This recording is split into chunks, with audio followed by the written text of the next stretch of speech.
everybody. Welcome to the Courtesy Violation Podcast. We are happy to say we got the man, the myth, the legend, BearBiteDiscs with us tonight.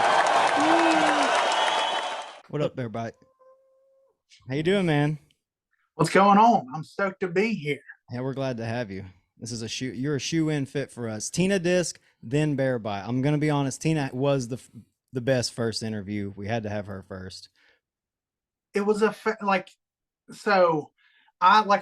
sent y'all a message. I'm pretty sure I might even talk to text it. I was just like, or I'm sent an audio message. I was just like, yeah, if y'all wouldn't have had Tina on, I might not have come on, because I was like, I don't really know. I just know they did some Twitter stuff, and that was like basically all I really knew. Like, I was like, I'm on Twitter especially back in the Burt Challenge days. I was on Twitter all the time, doing that every single day. But when y'all had Tina on, I was just like, oh man, I really enjoyed the podcast. I was like, oh, this is dope. I'll definitely show up. And then y'all said something about it in there, and I was like, oh, I'll definitely come on. Yeah. You said my name? I'm in. Hell yeah. That's all. I'm glad you came on, man. Just to get started though, we're just gonna ask you some simple disc golf questions, like how'd you get introduced into it, and like how long you've been playing? I got introduced to disc golf by my best friend. His name's Kev Dog. He lives in North Alabama. And I got introduced to it the same way everybody did in the past, because it was 12. It was like a long time ago. It was like 12 years ago now. And so back then, before COVID, people were introduced to it as, oh man, I love playing disc golf. And then me, and this would be the other person in this scenario, I was just like, that's stupid. Who wants to go outside and throw frisbee? Same. So that's how most people started playing disc golf before COVID. And then I was just like, and then eventually, like, we weren't doing anything. We were outside, and it was just like, come on, let's just throw some disc in your yard. And I was just like, all right. So I started throwing them, and then we're just having a good time now. And then all we're doing is throwing them. And then eventually I throw one, and it goes across the street and hits the neighbor's house. And I was just like, oh, we're doing something now. Now it's like, let's go play disc golf. That was the shot that won your heart, huh? Oh yeah, like a little light vandalism always puts you in the right place. Ooh, yeah. It wasn't even the fact that the disc got far. You're just like, I can break things with this. This is pretty cool, actually. Yeah. I was sold on it from that point. I was like, I can hit things with this. I'm in it. Yeah. And what's your favorite course you've ever played? Favorite course? I tell people all the time, like, the most beautiful course I ever played was in Heflin, Alabama. I think it's called Lakeview. It is actually it's on a lake, and like one of the holes is on it, like two of the holes are on a dam, and it's crazy how pretty this course is. And because it's in Heflin, Alabama, nobody will ever go play it, so it'll always be pretty forever. But my favorite course I've ever played, that's such a hard question, just because, so you also can't play this course anymore. Is at the Hippodrome. It's in between South Carolina and Georgia, like literally on the line. It's in Augusta, or it used to be. And that's where they had college nationals, because I also played college disc golf before it was just called college disc golf. Oh, cool. And when I was up there, we played at the Hippodrome, and one of the courses like had a bunch of just awesome holes, and one of the holes was actually even in the ground, so you literally had to slide the disc up to the basket and it would pop into it. I've seen courses with holes like that before too. I've always thought that was interesting. But yeah, so those courses, all like, those are just elite. And then also we got to hold strong to the OG course that got me started, and that's Rainbow City. That's the first course I ever played, and also I love it. My first ace was out there. All the good things. Hell yeah. Yeah. How many aces do you think you have? I think it's 54. Oh, nice. And then 21 of them are first shot aces. You remember? So you got you know exactly. Yeah. And then the rest of them, like, it depends. Like so my favorite thing that people hit me with in the comments and stuff is, oh, I bet he tried this 100,000 times. Let me tell you, y'all, I know they don't understand, but I post content every single day. And guess what? If I don't have whole variety in there, it makes for terrible content to post every single day. Oh yeah. So I only get max. I'll usually throw is like 3 to 6 on a hole, and then it's time to move on. Yeah. I don't just sit there for Sure. a day Just trying stare to at your knock bag. down aces. Yeah. And usually all my aces do come in the first 3 shots. The first one's either going to be in it or real close. The second one's going to be even like it'll probably be a little bit too far. And then my third one, usually I hit it right on the dot. But I haven't had one in a little bit. And also, I'm getting used to the new disc. I've only got, with my new 3D printed disc, I've only got one ace with those. 3D printed discs. Yeah, that's God. Y'all need to focus up. Yeah, dude. Y'all need to be prepared.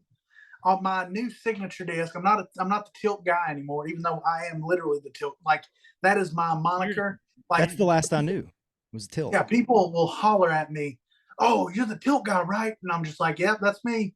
But these right here. Okay. Right, oh wow. This is the 3D printed disc. Interesting. And you're printing these yourself? Oh no. No, I have a guy. There's a manufacturer. It's NSH Custom Disc. He 3D prints a whole. He has a whole line of discs that are 3D printed and PDJ approved. Oh hell. Oh, that's awesome. Shout out to check that out. So these are my signature ones, and they're basically a tilt, except they're faster. So what that actually means for most people is it's easier for regular people to throw them. So a tilt, if somebody wants to throw one the way I throw it, you really got to break your arm off. Yeah. Like I'm a big boy and I got a big wingspan because I'm 6'4", so I can really get a good whip pop going. But normal people, they usually can't get enough like the crazy motion that you see my arm do, because I'm not throwing a regular sidearm. I'm literally basically throwing a baseball. Yeah. Is the way I'm on mine. 3/4. Yeah. And so if you can't do that, like, and get a crazy whip, you're not going to get the shot. And it's real hard to do with a tilt because you got to throw it as hard as you can. These, you can probably, like, realistically, this one specifically, this is the strawberry lemonade, at least what I call it. And a real person can throw this one at like 75%, and they can get it to go probably 250 feet easy. I need that in my fucking life. Yeah. For sure, dude. No kidding. I need that in my life. What's the plastic feel like? Is it? It's actually, so it feels good. Like it doesn't even feel bad. Like, I don't know. Have y'all felt 3D print stuff before? I have. Yeah. So it feels like, usually it's got like this weird, like, grainy texture on the outside of 3D printed stuff. This is super smooth. All of it's real smooth. Like, it's kind of crazy. They do have some groove stuff on it, but it's nothing crazy. And this is the very first disc he 3D printed, and it's super sharp. It's like razor sharp on this edge and on the inside rim. But it's because this was the first one he made, so he wanted to go to the maximum that they would let the rules be. Right. So he went all the way as wide as it could be, all the way as sharp as it could be, and every aspect of that, he went to the max. Yeah. And that's what this disc came out of that. And it made for a perfect disc for me. So now I don't have to worry about throwing tilts, because they were never going to make the tilt BearBite's tilt. Sure. Yeah. As much as I would have loved for that to happen, it was never going to be a BearBite tilt. It was always going to be a Simon's old tilt. I don't know, man. I was holding on to that. If anyone needed the signature tilt, it was you. Yeah. For sure. And then people like to say Casey White with the over the tree spiked in the basket. Everybody likes to throw that one out there. And I was just like, I've done some crazy stuff with tilts. Yeah.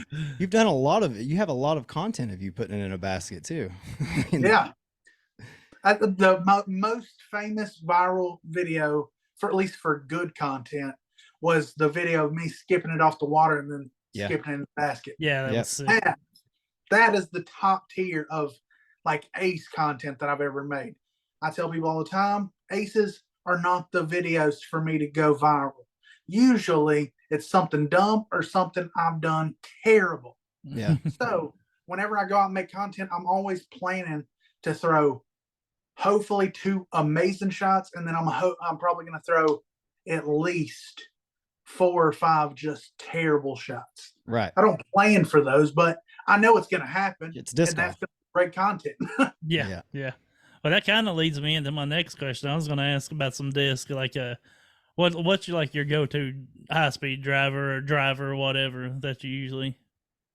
So if I'm not thumbers and stuff, realistically, it's always going to be one of these or a mid-range, a really not. It doesn't have to be really overstable, but an overstable mid-range works pretty easy for a thumber, and getting like the same kind of flight that I get with these. And then I also do thumbers with putters. But aside from all that, when I'm throwing backhand and I'm going for a high-speed driver, realistically right now, I'm always going to pick up a Tempest, especially if it's going for as far as I can throw, because a Tempest is a 14 speed and it's like -3, 2 maybe. And it's super understable, but it's also because it's a high speed, it'll stable back out at the end. Mm-hmm. So I can launch one of those backhand and just really get on it. But also, I have to preface this, I throw everything with a pretty intense incline of hyzer when it's coming out of my hand. So I hyzer flip everything off the jump. So I don't really go for too stable out of the box anymore. Yeah. It's like now everything I throw is pretty understable, and I just vary how much power and how much angle I put on it. But you look like you absolutely crush backhand too. Like what kind of distances are you getting? When I'm out at a course, I'll top out at 410, 415. Jesus. Nice. But usually like my go-to distance is like 365, 380. Like that's like when Golf I see shot. that hole, I could ace that hole for sure. Hell yeah. And it looks like with little it's just like you barely try. It's just you just toss it. Yeah, so so previously who I used to be was the guy that all my shots looked like I was throwing the hardest I've ever thrown. It didn't matter which shot I was throwing. I could be throwing a putter 100 feet and it looked like I was about to set fire to a forest. I've been told that about myself. So all my buddies would literally see me with like a putter in my hand, and then my form was like I only threw 100% all the time. So I just come through and it looked like I'm about to set just a blaze, and then the putter comes out pitter pattering right towards the basket. And it's just like because I threw that way, I fan gripped everything that wasn't a driver. So I fan gripped putters and mid ranges, but also my torque and stuff back then was also higher. So I could have like a buzz and I could fan grip it and throw that 300 feet back then. Back when I was in prime ripping. Right now, I'm almost back to my prime. Like I've played so much now that I've been throwing so much that I feel like all my stuff's, if not, hell, I know my distance. I used to be able to throw crazy far. That was like the only thing I was good at. I can't throw as far, but I can definitely throw more consistently far now. Yeah. What's your grip look like on those tilt shots? I don't know what you call that shot. It's like forehand. I call them side on thumbers. Yeah. It's so it's basically you make a fist. That's all. Literally, that's all it is. You make a fist, hold on to it as tight as you can, and then you lock the thumb in. Okay. You do that right there, and then you just hold on to it as hard as you can, and then you just break your arm off, and it'll fly forever. Toss it. Especially if it is a tilt. Like if it's a tilt, you really got to put some mustard on it, or you can crank your angle up, but you really want that good sidearm shot to get the cool shots out of it. Yeah. You play baseball? A little bit. I was the catcher.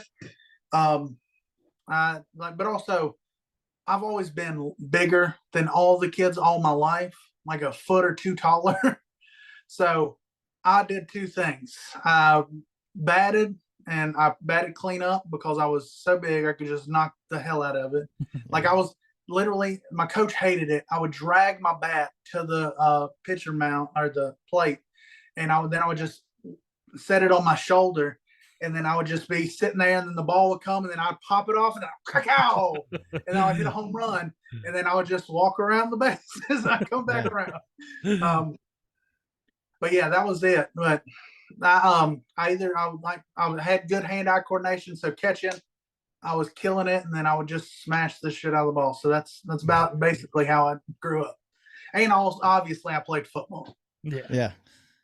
Yeah, if you're a foot taller than every other kid, you're definitely playing some football. Yeah. They won't let you not play football when you're that much bigger, especially in Alabama. Yeah. There was a time when I didn't play football, and then while I was not playing, even the kids, the coaches would come to me at school and be like, "Jesse, when are you going to get back out on the field?" Yeah. I'd be like, "I don't know." But also, this is the perfect segue into the whole reason I wasn't playing football is because my mom went to prison. Okay. And so that don't make sense yet, but it will in just a second.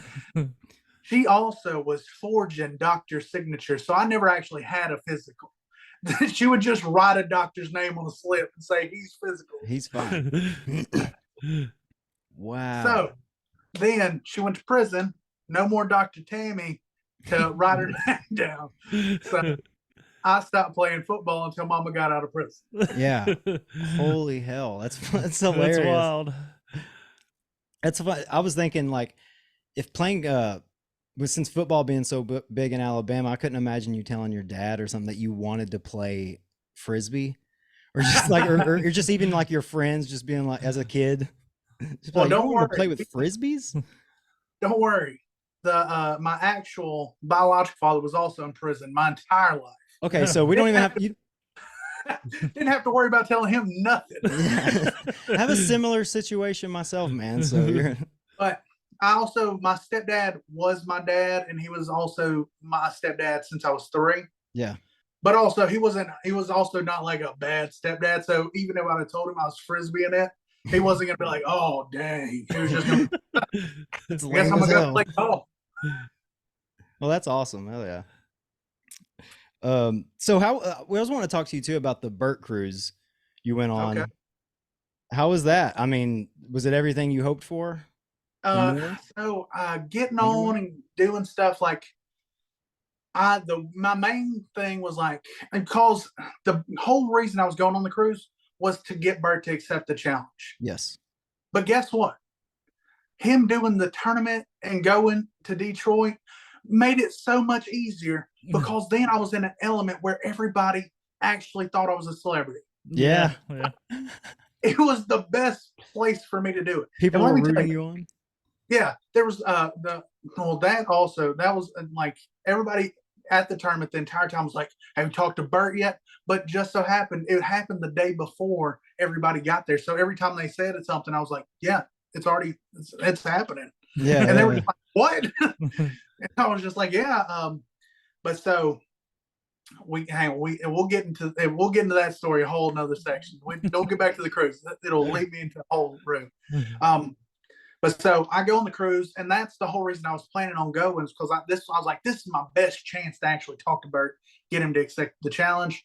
But it already happened, so I didn't have to worry about that. So I just go on this cruise, and I'm just planning on having the best time of my life. Start getting time, and I'm like, it's probably not going to be that crazy, because everybody on the boat, there was 2,300 people, and I was like, every one of these people want to be inside of Burt. I was just like, so I wasn't super worried about seeing Burt. And also, because I was so in his world, like watching videos and stuff, keeping everything up, so I knew what was happening. So I knew if there was a chance I could do something, I could talk to him, get a chance. I was always in everything. So I got to see a bunch of comedians that he watched and talked to and all this stuff. So actually, in all of this, I started liking a bunch of other comedians that he does a bunch of stuff with too. So a bunch of those guys were on the cruise. So I was like, oh, I'll just go see these guys. I'll go watch their podcast they're doing on the boat. And I was just like, this will be awesome. And it was. But to my fiance's displeasure, I did what I do. I'm a big personality guy. No, I was gonna say the used to booze. drink. I used to drink. Like I drink now still, but it's nothing crazy. It's like I think on the cruise I had 3 beers. Wow. But I'm a big personality guy, and so we were on the cruise for I think one solid day. Not even a solid day. It was half a day, and everything was going cool. I was going to stuff. I was seeing stuff, and then the next day they have the belly flop contest and the speedo contest. And you entered it.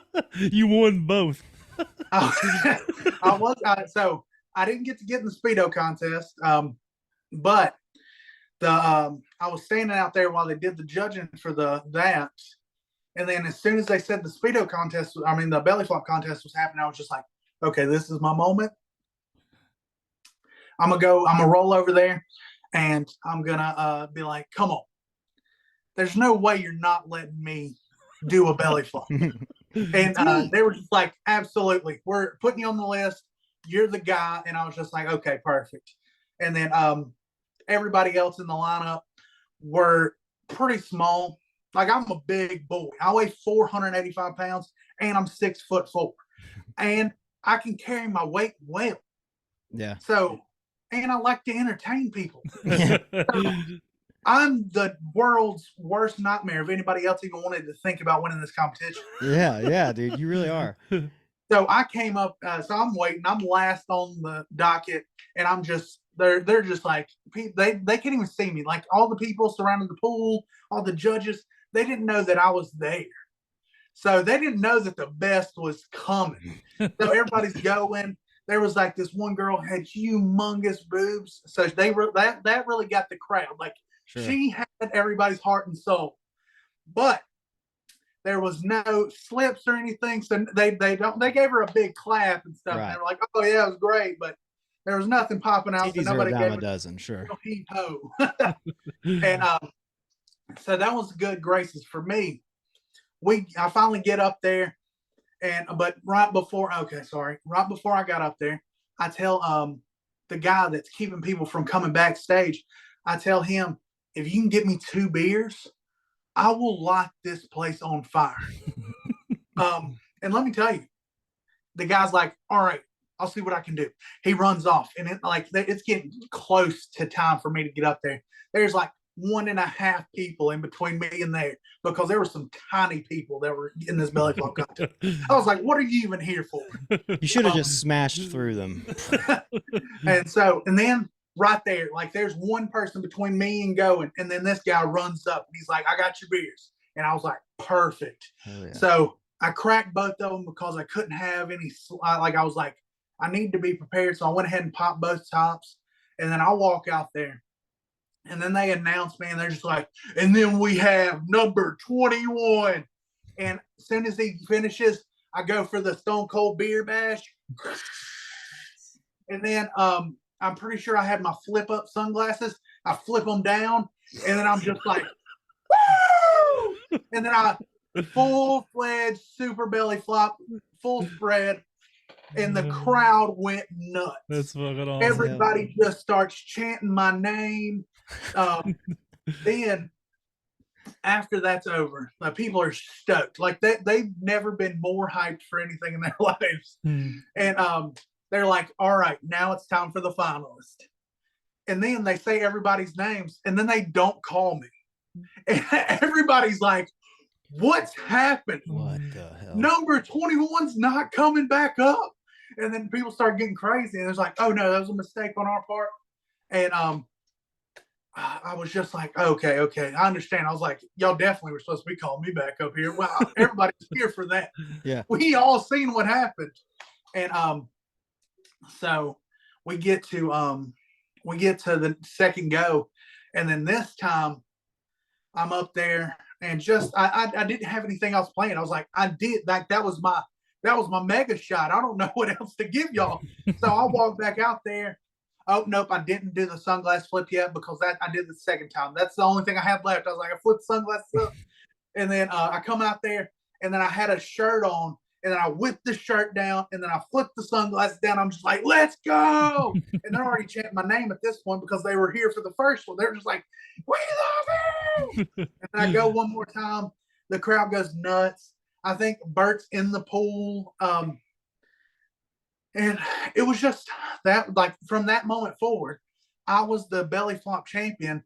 And everybody on the boat only recognized me as a celebrity after that. That's amazing. And that's what my girlfriend, that's what my fiance's nightmare was everywhere I go, I use my big personality to become whatever the center of attention needs to be.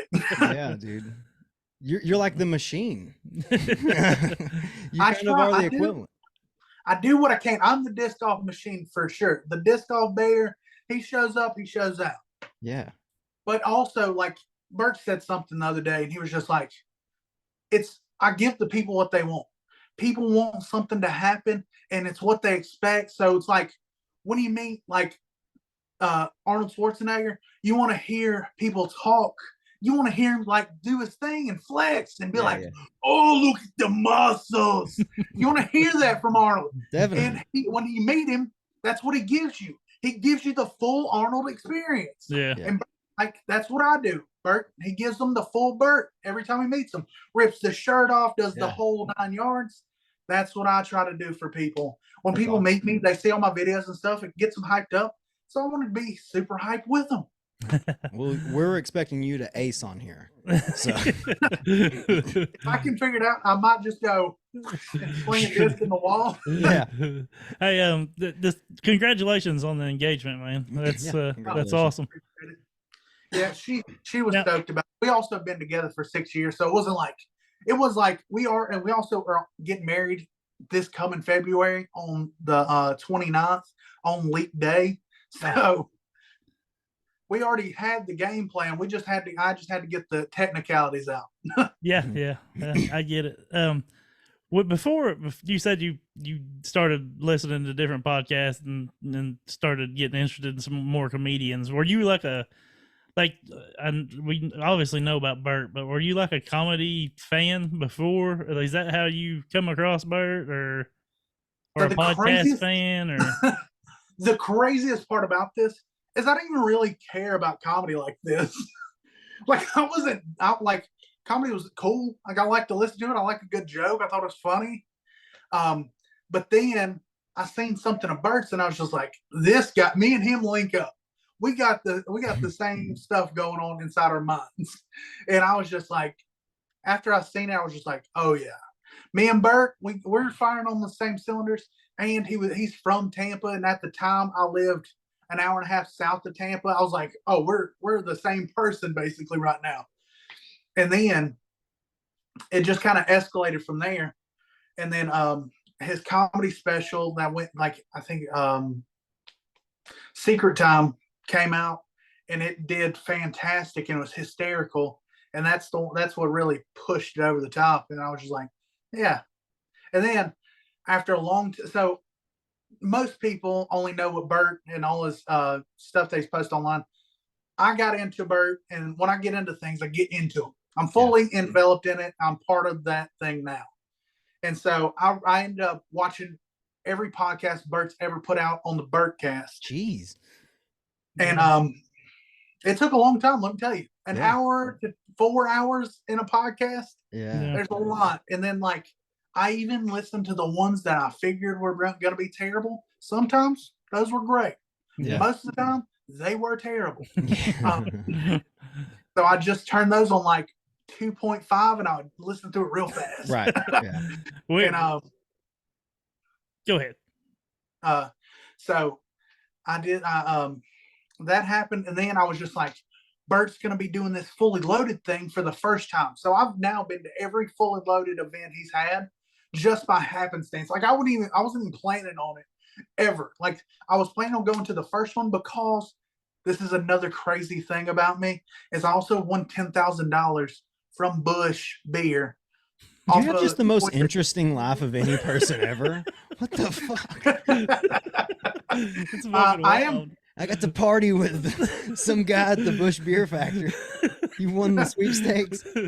So I am the king of Bush Mountain is the sweepstakes I won. It was actually not this last Super Bowl, the Super Bowl before that. They had a contest, and it was the Bush Mountain, Bush Beer Mountain thing, and I won that. Wow. What else? Did you play the lottery? Shit. I'm the lucky guy. That's kind of my thing. That's what I do. Lucky, but the Bert stuff, that wasn't luck, man. That was dedication. Pure dedication. That's fucking perseverance right there. We had talked about on this podcast while you were doing it, like, man, that guy's really fucking at it. He is really at it on Twitter. Yeah. We're getting a kick out of it. That's my favorite thing. When people would be like, oh, you should do this more places. And I was like, it's everywhere that is there.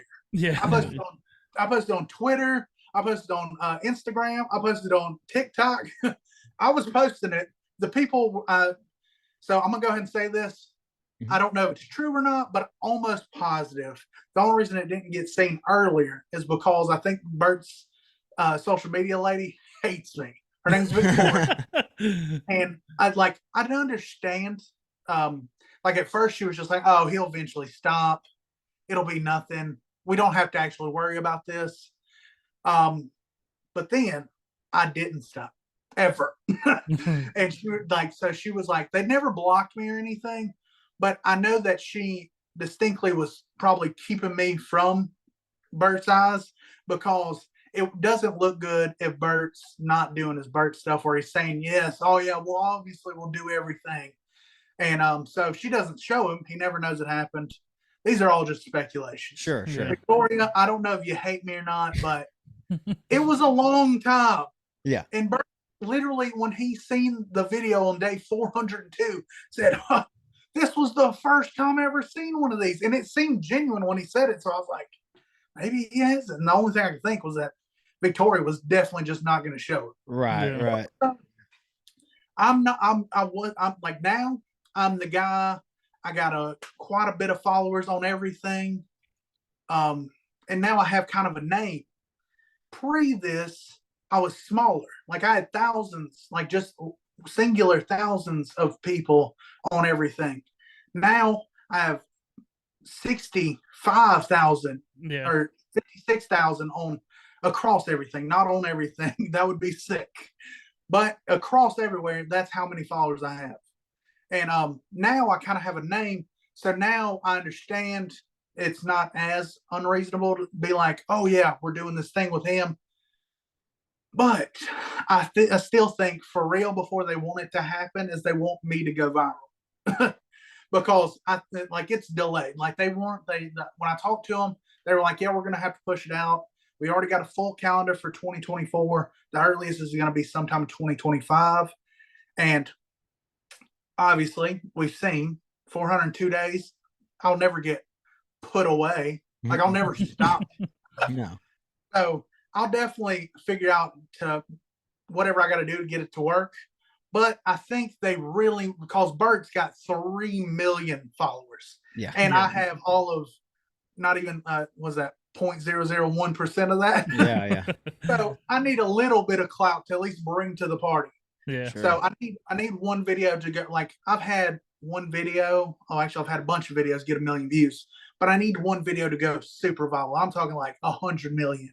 Wow. And then we can definitely really talk. Like I've had one get 18 million, but that's small potatoes in comparison. Like Bert's had his, like, the machine story. Like when it went viral, it got 120 million views. Now who knows where it's at? But when it first went viral and he first started getting super famous from it, it was at 102 million. So we got to have that. We got to have that moment. Yeah, well, or I just wear them down, and then they're just like, "Well, I guess we got to do it." Yeah. How many strokes do you think you're beating him by? Well, see, this is the funniest thing. People always were like, "There's two sets of people."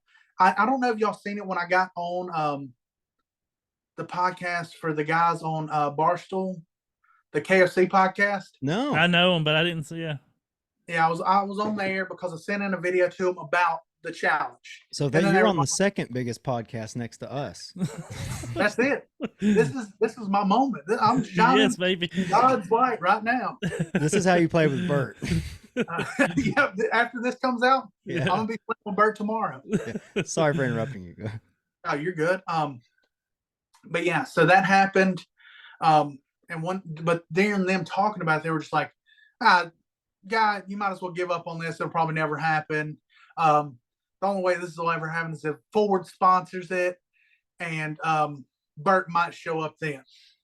And then I was just like, we'll see. Yeah. And they said that.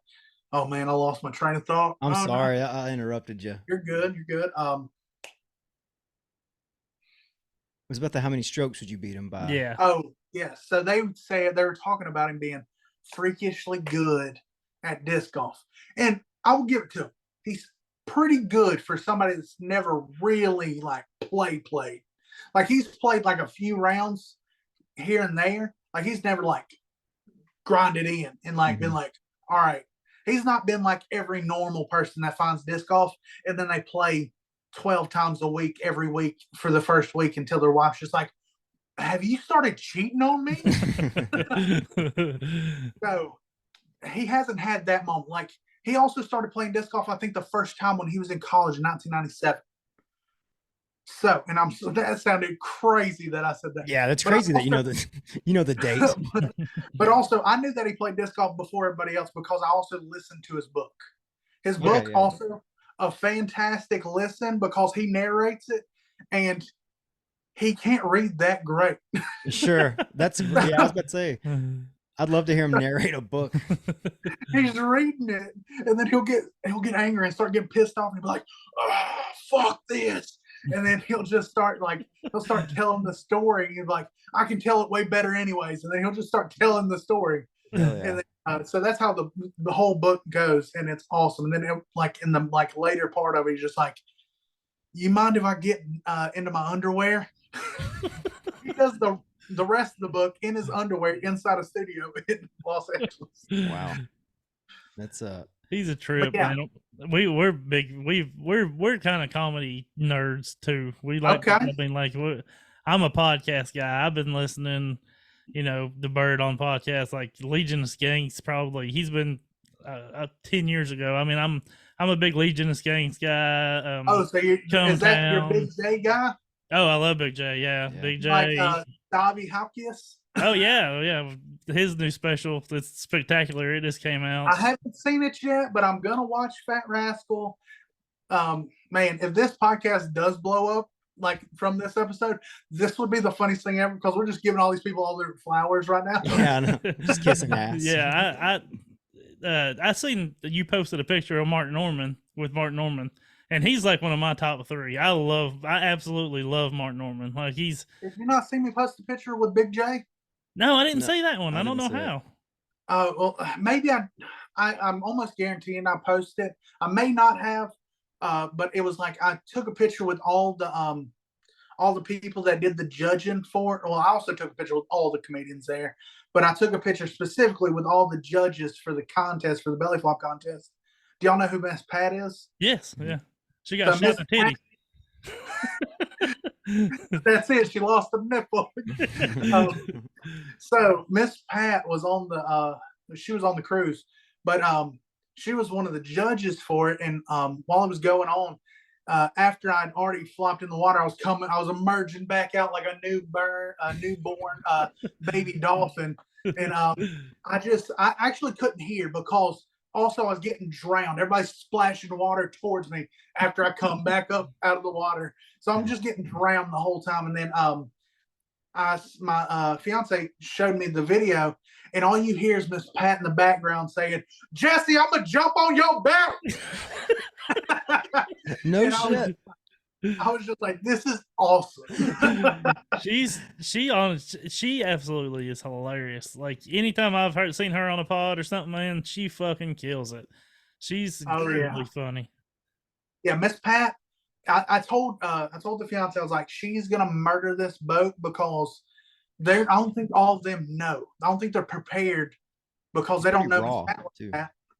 And then the day that came for her big comedy show on the boat, it was just packed because Bert's had tickets, so people went. Like he had 3 different shows, and people had ticketed to go out to it. Miss Pat's didn't, but it was in the same theater, and it was like people were literally overflowing out into the hall. And this theater held half the ship, so it held like 1,500 people in it. And so it was just like, there's so many people that want to see her because they had found out how funny she was from being on podcasts and just being around and stuff. So everybody wanted to be at her show. Yeah. But she's a fucking killer, man. She kills every time I've ever seen her do anything. She's but great. I love Stalvy's new podcast. It's awesome. Stalvy's World. Yeah, it's great. But Big J, I think he actually knows who I am, and so does Mark Norman. So have you ever seen Are You Garbage? Yeah. I'm a big Philly guy. I'm not from Philly, but all the Philly comedians, I love. I'm a part of their culture. yeah. Like I'm a big Matt and Shane. I've been listening to Matt and Shane for I don't know how long. Shane Gillis is probably my favorite comedian right now. Like he kills me. But all those Philly guys, I like them. Are You Garbage? Also got a picture with me, Shane Gillis, and Mark Norman together. Hell yeah, dude. That's a dream rotation for me right there. No kidding. I mean, he wants to get tag team Bob. Yeah, no shit. I'm over here like, I mean, I don't know if I'm gonna get tag team, but I might it's a little suck off. Yeah. But yeah, so Shane and Mark Norman, or not Shane, sorry. Shane kind of knows who I am, I'm assuming by now. But Mark Norman and Big J do know who I am because during Big J's set on the cruise, he asked about, he was like, is Jesse in the crowd? I want to see the belly flop champ. Hell yeah. And, I wasn't actually at his show. I think it correlated with one of the podcasts I wanted to go to. So somebody told me about it later, and I was like, I should have been there. But the reason I brought up the Are You Garbage podcast because they were also on the boat, and I was on their podcast. That's awesome. Really? So I was on their podcast for being the #1 most trashiest person on the entire cruise. Like they were praising me for being the biggest piece of garbage on the whole entire boat. On a cruise too. That's on a floating Walmart. Yeah, filled with comedy fans that only love Bert Kreischer. Yeah, that love the questionable fans at that. Were there a lot of disc golfers on the cruise? The two people came up to me and were like, "Oh my gosh, you're BearBite. What's up?" And I was just like, that was awesome because that was like really the only thing I was hoping for. I was like, maybe somebody will come up and be like, I love disc golf. Shout out to you, dog. And two people did, and I was stoked about it. I was like, maybe I'll get one person. I got two people. I was so excited about it. And you're the trashy. I'm the trashiest person.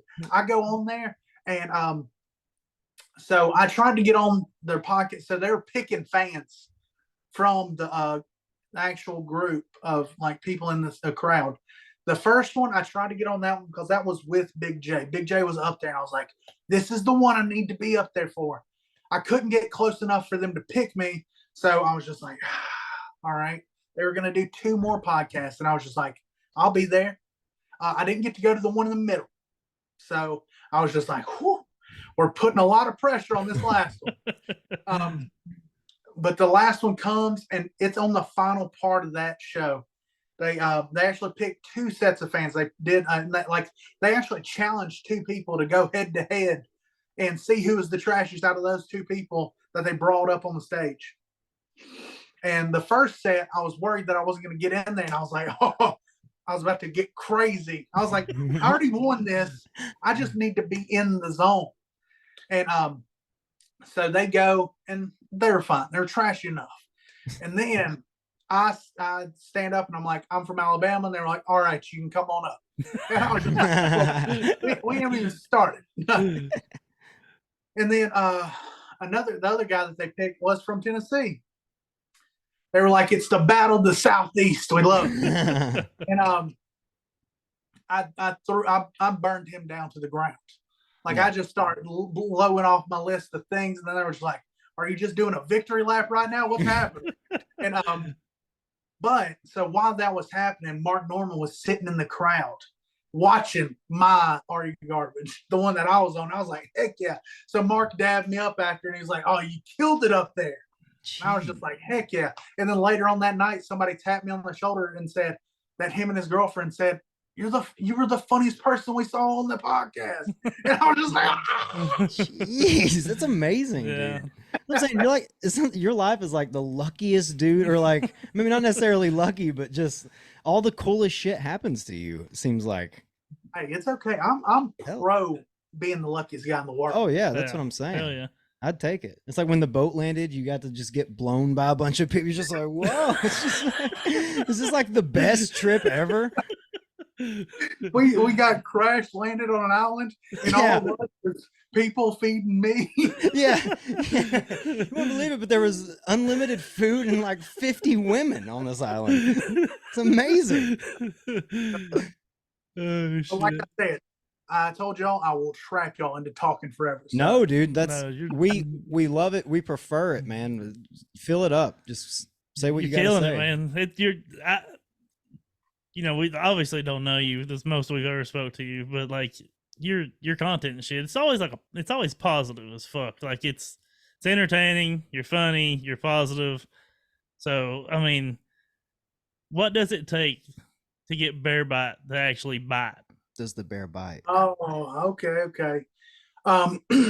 Specifically, nobody on the internet will ever get me angry. Nice. Mostly because they can't. Like I said, I was voted the most trashiest because I grew up hard.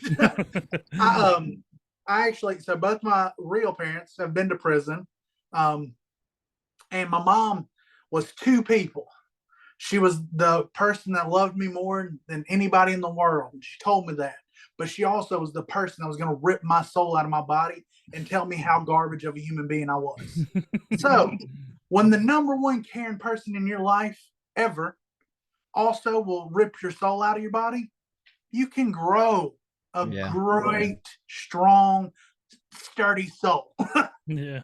So nobody on the internet will ever say anything angry enough or hate-filled enough to actually enrage me. Sure. But also, it doesn't help that I'm as big as I am.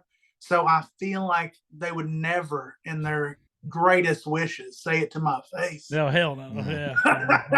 Yeah. Not if they want to feel the bear bite. Yeah, no shit. That's most people though on the internet, right? I mean, it's easy to be like, but I wouldn't. I've said things on the internet that I would absolutely not say in real life just because I don't think about it. But yeah, that's good. That you.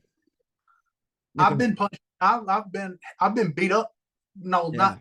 I can't say that because I've never been beaten up. I was about to say I don't believe you've ever been beaten up. I don't believe that. I've never lost, but it's because I'm a big boy, and a lot of people didn't really want to challenge me. So the only people that would challenge me are in my family because they knew I wouldn't at least murder them. Sure. So my cousin. And me and my cousin were psychopaths, and we'd get real crazy with each other. And once she got me to the level of I was losing my mind, things went out the window, and I would just go berserk. And he never enjoyed it, and I always won because I would take things way too far. And like the bloodshed, and they were like, "We just don't want to do this no more." And I was just like, "Y'all amped it up. Yeah, y'all rode the pony all the way to the top." Don't start it. Yeah. But yeah, the only other things I've ever been in were just like people like trying to fight my buddies downtown at the bar in Mobile. And I was just like, they didn't realize that I was with the group. And then I speak up a little bit and they're like, oh, yeah. That's the best part about being as big as I am. Like nobody's really just like wanting to test it. They're like, yeah, but what if he is good at fighting? Not only are you huge, but you have long ass arms too. Yeah. So I mean, that's a whole different dimension there. Yeah. I feel like you would. I feel like you'd do that thing where like you'd walk up to me and Gibbs and clank both of our heads together like a henchman from a mafia movie, and we'd just be like, "Oh." A lot of people don't realize that on the internet that they can just see that I'm a fat boy, and I'm just like, yeah, I'm a fat boy, but I'm also built forward tough. Why do you think I can move around like a kid? Yeah, dude, you got to be strong as hell too. No. if I had to guess. Yeah, I'm pretty strong. I've like leg pressed. I've leg pressed 1,000 pounds before. Jesus. I like upper body. It's fine. It's like normal. Like it's a little above normal person strong. Like my chest, not so strong, but also my arms. Each one of them probably weigh 75 pounds a piece, so I can do some damage. You can just it's like swinging a hammer. Yeah, you can just leave them loose and rock your body around. Yeah, and that's knock it. people I just rubber band my arms at people. Yeah. Oh shit. The first disc golf movie, you're definitely going to be in it, right? If I'm not, I'll be very displeased. If there ever is a disc golf movie, you got to be in it. I'm right now. Y'all are watching the rise to BearBite to his own movie. Like we'll eventually be to that point. Like I love people are like. So there's two things. Sorry, I hope y'all ain't got nowhere. Oh, we don't. We were worried about your time, man. I said 10 o'clock. I said your time. My time. Oh, okay. Shit. See, we fucking this Central Eastern shit up. But so Jesus Christ, where was I going? Movie. Oh, movie. So I was on the cruise, and when I was on the cruise, I just become the belly flop champion, the local celebrity on the boat now. And one of the people at breakfast the next day was like, "Oh, how did it feel to have 2,300 people chant your name?" And I said, "It was awesome. It was so great." And he was just like, "Oh man, that'll probably never happen again." I was just like, I didn't say nothing to him because I didn't want to be like, but I was like, I told the fiance, I was like, that guy just doesn't know. We'll see. He doesn't know who I am. Like, I don't have that. Like, I don't think I have that fandom yet, but hopefully we'll get there. But I was like, and also people will post on stuff and be like, "Oh man, it's so crazy that all this stuff's happening." I'm just like, but in my mind, I may be a lunatic and super delusional. I've always expected it to happen. Like, of course this happens. I'm persistent. Like, what I'm expecting to happen. Like, I've never not thought. Like, I literally, when I was a child, I always told my mom I was going to be two things. I'm neither one of them, which makes me sad. Part of it's her fault. I said I was going to be a professional NASCAR driver, or I was going to be a professional football player. The football player, very feasible. Mom just didn't have. If she didn't go to prison, I would be a professional athlete. I just want this is on Tammy, on God, on Tammy. Yeah. If you wouldn't have went to prison, I would be a professional athlete. You just needed a few forged notes, and you would have been there. Yeah, yeah. Couple of doctor signatures, and we would have been clean. Yeah. But yeah, cut down to my prime, and I come back. I start playing football again in high school, and then, like, because I was big as hell, I could still start. Yeah. That was fantastic. But yeah, that guy telling me that people on the internet be like, "Oh, this is so crazy," and I'm just like, but I've always expected it. So I'm also a big guy in physically, yes, but I'm a big guy in thinking. If you think you want shit to happen, just think about it, keep focused on it, and you can make anything happen. Okay. So far, it's worked out great. Yeah. I won $10,000 with it. Yeah, I've met Bert a lot. Yeah, dude, the power of positivity is something. Like I truly believe that. Like which I'm almost 3 years sober, but like okay. I was down and out, like depressed as fuck, like drink it like a lot every day. And when I first quit drinking, I started reading about positivity and spiritualness and stuff like that. And dude, I believe it. Like this dumb podcast right here that you're looking at, just the little thing we have, I would have never thought I could do this. You know what I mean? The best part about being positive about stuff is my TikTok, Instagram, whatever you want to call it, all of them, every one of my feeds, every 3 posts is going to be some crazy video. Somebody being like, you're going to push through this. Tomorrow, you're going to be the greatest person you've ever been, blah, blah, blah, whatever. Everybody's heard every motivational thing that's ever spoken. Some people just say it in different orders. Yeah. And I see those and I get so hyped every time I see one just because that's who I am now.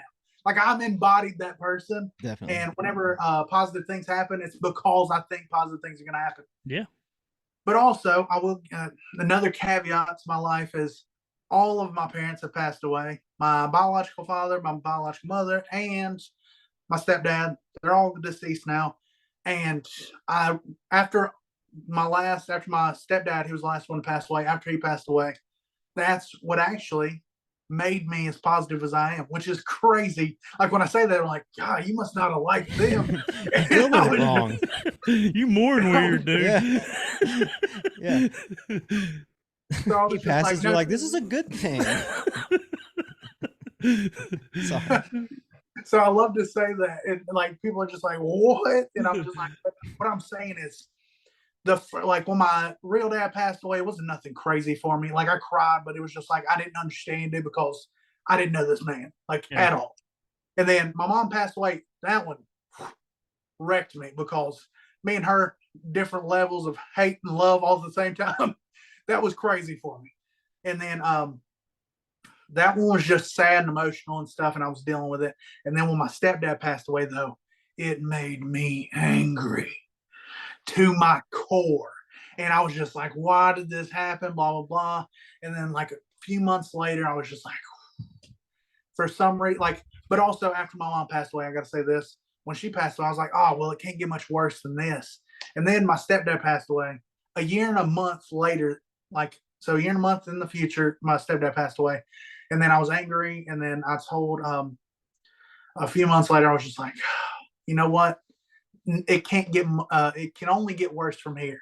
And then I tell people that all the time when stuff's going bad. It can only get worse from here. And some people think it's crazy, but it makes me feel so much better. And it's like the whole living in what you have, even if it is shitty, if you think it's great, then it is great. Yeah. Yeah. And it continues. Perception. Yeah. Keeps going on top of itself. Like you'll always be happier and happier. Yep. So that is really what happened. They all passed away. I became angry, and then I became the person that knew that it could always get worse. And then once I knew that, being happy in the moment when stuff little stuff happens all the time, and it will piss many people off. But really to piss me off now, it's got to be astronomical. Like you got to come through my house, kill my fiance, my dog, and burn down my house, and then I'm upset. That'll be it. But nothing less than that. Yeah. Internet comments be damned. Yeah.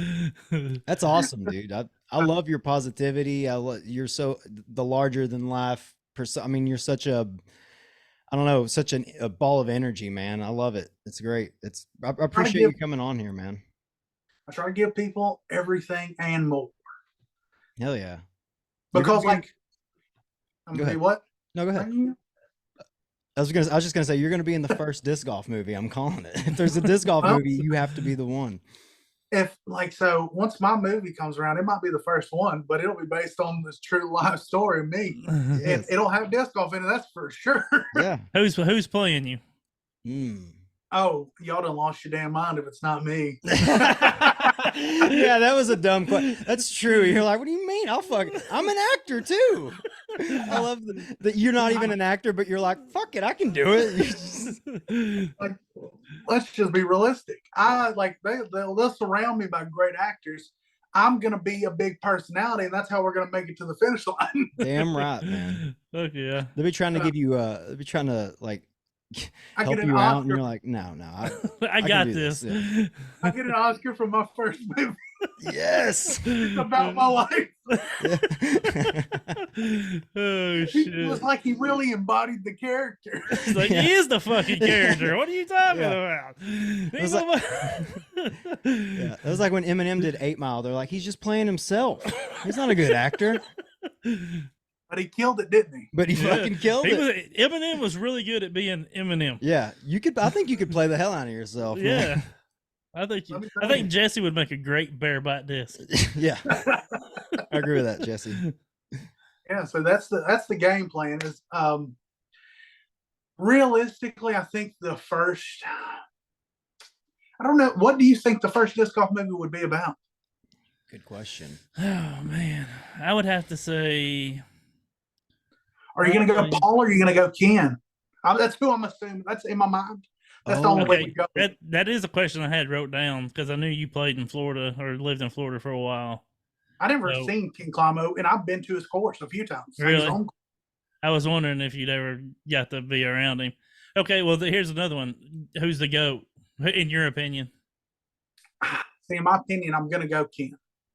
Sure. Ken Climo, like, you can say what you say, but the first one's always going to be the best one. Yeah, that's in my mind. Yeah. He's the one that laid the path. Yeah. So. And nobody's ever going to, well, maybe they will be, but dude, 12 times, it's crazy. To think that anybody's going to get there. I mean, I'm not the biggest Paul fan. I respect Paul for sure. He he's great, but I just don't see him getting to 12. He's going down. He's going downhill. You say that he wins a world championship. Oh, for sure, dude. the last year, whenever he was having a little down period, well, 2 years ago, he was having a little down period, and I was very vocal about yeah, he's fucking done. He's fucking done. And about the time I started saying that, he's fucking started taking over. And then last year, whenever he went down, I said, I'll be goddamn if I fucking say he's down. I ain't doing that again. Look like an idiot again. But it's 12 times crazy, And you also, in my eyes, you also have to figure about the technology on the Frisbees is way better now. Courses are way harder also. So, I mean, what I mean? I think the problem is that it still would be really hard to beat Ken now. He only gets one, like he said, I'm assuming y'all seen the podcast of him on Tour Life. Yeah. When everybody did. If there was a podcast to be watched by a disc golfer, that was it. Yeah. Yeah. He did great. Oh, it was fantastic. It was such a good interview. I was like, oh my gosh. I want Ken on every one of my episodes. I was like, how do I get this man to do any of my videos while I was in Florida? I could not get it to happen. Oh, it was so bad. I'm surprised you didn't just go down there and scream out in the air and he showed up. Just like, Ken! And he was there. You're like, I don't know, the craziest thing happened. I just rubbed the basket and he. That's how you summon Ken Climo. You rub the basket. I don't know what happened. I was just scratched the lottery ticket, won $10,000, chucked some Bush beers, and won some more money. And then I hollered Ken and Climo showed up. I don't know what the fuck. I was thinking about it, but. But yeah. So I truly, Ken, I don't think he can really lose to most people still if he plays. He said he can only get one good round in. And I'm like, that one good round, I think he'll beat still and I'm saying this right now, majority of the torn pros, he could still probably put the smackdown on. Oh yeah. I saw him play some holes at USDGC. Yeah, and that skins match, yeah. But see, the only thing with the disc getting better and everything, what it's doing is it's making it where he doesn't have to throw nearly as hard and he gets to throw even farther. Oh, yeah. I mean, he's using the new shit, too. He's still not, he's not using the old stuff for sure. Right. He's not using Vipers and rock. That's his only disc. Yeah. Well, there was another player I was going to ask you about. I was going to ask you, Florida boys, Climo or Heimberg, who you playing with? Ooh. Who you playing around with? Well, this is the hardest question I've ever been asked because Calvin, I don't know, I've never I've met Calvin a few times, and every time I've met him, he's pretty cool. But his personality on camera is so good. It's such a fun thing to have on video, and I would love to literally talk smack with him, back and forth in a video. Obviously, there's plenty of smack you can talk about me. Most of literally all of my disc golf is garbage, but it's good enough that it's below, just below being a pro. If I wanted to play pro at a local tournament, I could do pretty good. I definitely wouldn't place great, but I could be there. Right. Pro tour, I'm not even going to show up. It's I'm not even there. But I could do some crazy stuff and he'd be like, what just happened? And now Ken, though, we've seen that glimpse into him being a personality, and it was dope. Everybody loved it. I guess you got to go. I guess you got to go Ken, because he's also gonna bring like people, like you're gonna be like, well, he is the guy. Everybody's got to at least see what he's doing.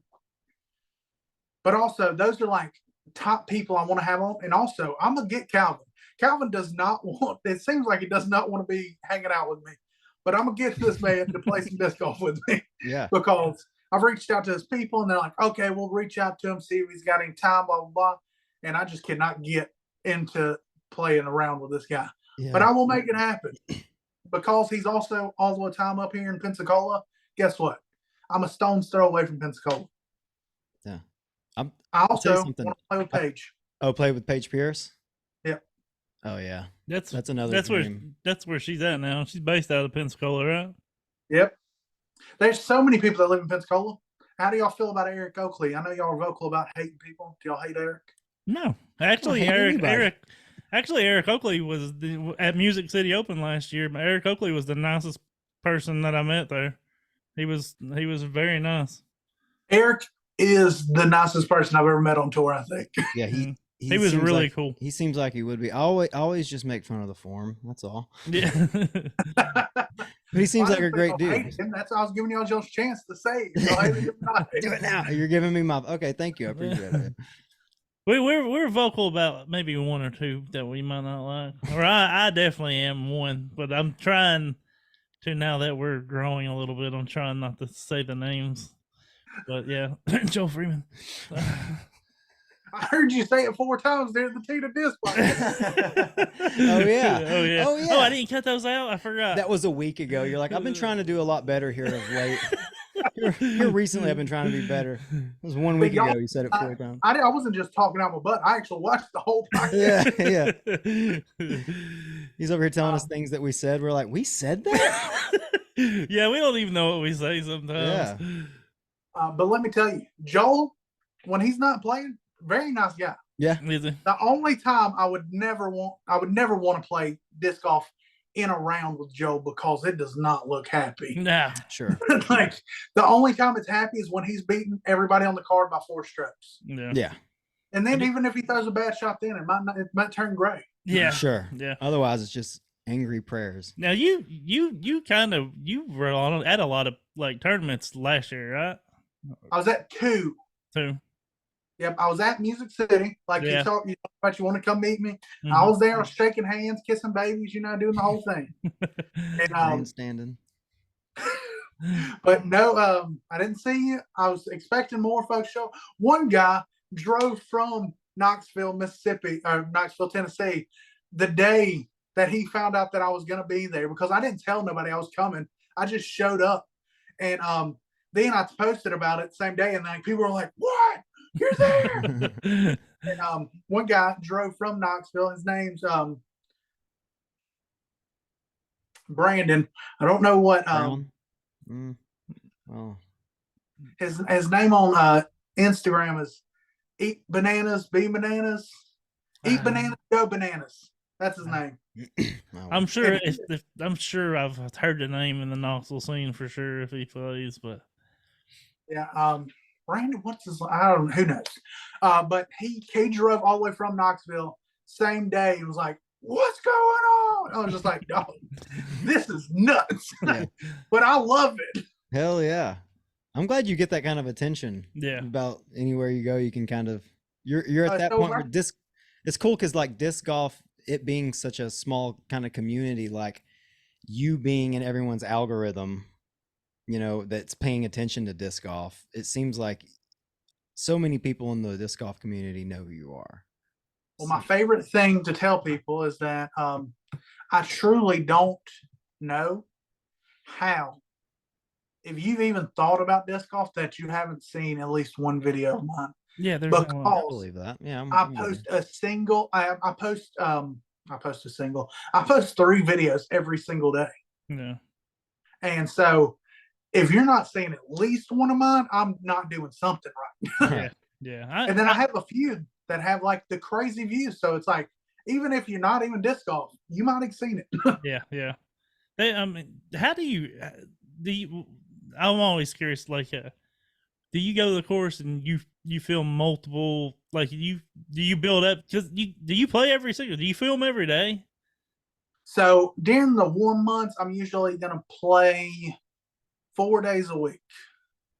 Right now it's the sun's garbage, and I also do have a real job. Cause disc golf content creator has not started paying me the big bucks yet. Same, man. We literally have lost money, so a lot. Well, don't worry, you'll turn a corner. Like, I've made it to now where Facebook's paying me the most money. So if you're not posting videos anywhere, post it on Facebook. I don't know about y'all's content necessarily. If y'all, that's where it gets a little dicey with us. So as long as you got a couple clean clips, sure, throw it on Facebook, see if you can get a couple dollars. But I also have the least amount of followers possible on Facebook, and that's where I make the most money. Interesting. That is.